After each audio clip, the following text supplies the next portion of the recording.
We've all heard it before. Since Nigeria doesn't like us, why don't they just let us go, right? It's a very common statement from Ndigbo, most of some Ndigbo, but I want us to slow down for a moment and really unpack that idea, right? Because I honestly believe it's a mindset that we need to start questioning. First of all, I don't agree with that idea that Nigeria hates Igbo people. I don't agree with that. If that was truly the case, history would have played out very differently. After the counter coup, of 1966, after the war, there are different opportunities for extreme decisions to be made by the Nigerian government. But that didn't happen. Instead, Igbo people remain recognized as one of the major groups in Nigeria. Until today, that status still stands. Now, look at it from another angle, right? Geographically, the Southeast is one of the smallest regions in Nigeria. That's just a fact when you look at the map. But despite that, there are still ongoing conversations about creating additional states in the region, which would bring you, closer to the number which would bring you closer to the number of other regions. We've also seen federal initiatives targeted at the region, like the Southeast Development Commission that was set up to address infrastructural gaps. We've also seen Igbo representation in federal cabinets over the years. Now, are things perfect? The clear answer is no. But it also doesn't support the idea that the system is designed purely to exclude Igbo people. And this is where I think we need to be very careful, because sometimes if you repeat a narrative for too long, right, you begin to believe it, even when it's, is not entirely accurate. I've even heard some Igbo people say Igbos are a minority in Nigeria. That's simply not true. Igbo people are clearly recognized as one of the major ethnic groups in Nigeria. So we have to be very honest, with ourselves in this conversation. Now let's talk about leadership, and it's going to get a little bit uncomfortable here, just a little bit, right? Because a lot of Igbo leaders, they stay silent on these issues, even when it's clear that some of these narratives are not helping us move forward, right? And at the same time, many of these same leaders, they have thriving businesses across Nigeria, in Lagos, in Abuja, in the north. They are benefiting from a united Nigeria, but back home, the Southeast economy is not growing at the same pace. We have to ask why that is happening. And it's simply because of the constant agitation, constant instability, constant tension. These things do not attract development. They drive development away.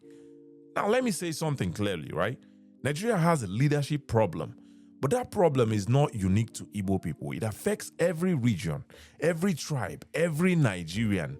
So when we reduce everything to marginalization alone, we might be oversimplifying a bigger issue.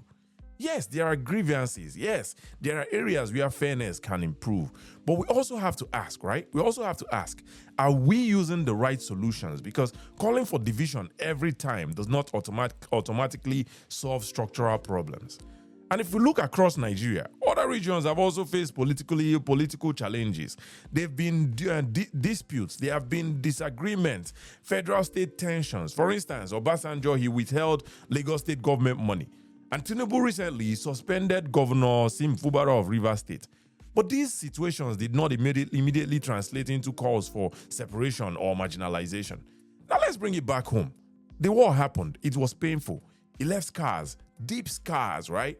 But decades later, we have to ask ourselves, are we still reacting emotionally, or are we thinking strategically? Because progress requires strategy, not just emotions. For me, the future of Alaigbo is very clear. It starts with leadership. Leadership that is focused on development. Leadership that is focused on infrastructure. Leadership that is focused on economic growth.